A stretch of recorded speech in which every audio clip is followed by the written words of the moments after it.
পাহাড়ের চূড়ায় একদিন বাস করত বাঘ, যার নাম ছিল বাঘ। পাহাড়ের নিচে ছিল একটি গভীর সুন্দরবন, যেখানে বাস করত নানা প্রাণী। সুন্দরবনের সবুজ গাছের মধ্যে বসবাস করত এক সুন্দর হলুদ পরী, যাকে সবাই হলুদ পরী নামে ডাকত। হলুদ পরী ছিল খুবই দয়ালু এবং মায়ামা। একদিন বাঘ শিকারের জন্য পাহাড় থেকে নেমে সুন্দরবনে এল। শিকার করতে গিয়ে সে গভীর জঙ্গলে পথ হারিয়ে ফেলে। হঠাৎ বাঘ একটি কাঁটায় পা ফেলে আহত হয়ে পড়ে। ব্যথায় আর রক্তক্ষরণে বাঘ চলাফেরা করতে পারছিল না। ঠিক তখন হলুদ পরী তার জাদুর আলো নিয়ে সেখানে উপস্থিত হয়। সে বাঘকে দেখে মায়ায় পড়ে যায় এবং তার সাহায্যের জন্য এগিয়ে আসে। হলুদ পরী তার জাদুর ছোঁয়া দিয়ে বাঘের পায়ের ক্ষত সারিয়ে দেয়। বাঘ ধীরে ধীরে উঠে দাঁড়ায় এবং গভীর কৃতজ্ঞতায় পরীকে ধন্যবাদ জানায়। বাঘ বলল, তুমি আমাকে বাঁচিয়েছ, আমি তোমার এই ঋণ কখনো শোধ করতে পারব না। হলুদ পরী মিষ্টি হাসি দিয়ে বলল, সবার সাহায্য করা আমার কাজ, তুমি আজ থেকে আমার বন্ধু। এরপর থেকে বাঘ আর হলুদ পরী ভালো বন্ধু হয়ে যায়। বাঘ প্রতিদিন পাহাড় থেকে নেমে সুন্দরবনে আসে এবং হলুদ পরীর সঙ্গে সময় কাটায়।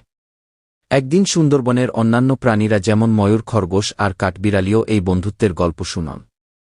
তারা সবাই বাঘকে নিয়ে ভয় পেলেও হলুদ পরীর কারণে তারা বাঘকে বিশ্বাস করতে শুরু করে।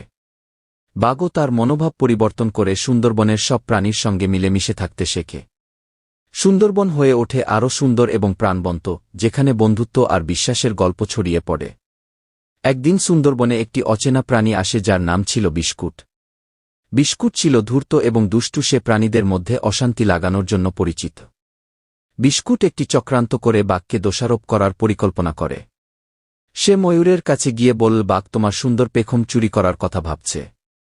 আবার খরগোশকে বলল, বাঘ তোমার গর্তের চারপাশে ঘোরাঘুরি করছে, সাবধান হও। প্রাণীরা বিস্কুটের কথা শুনে বাঘের প্রতি সন্দেহ করতে শুরু করে। কিন্তু হলুদ পরী বিস্কুটের চালাকি বুঝতে পেরে একটি পরিকল্পনা করে।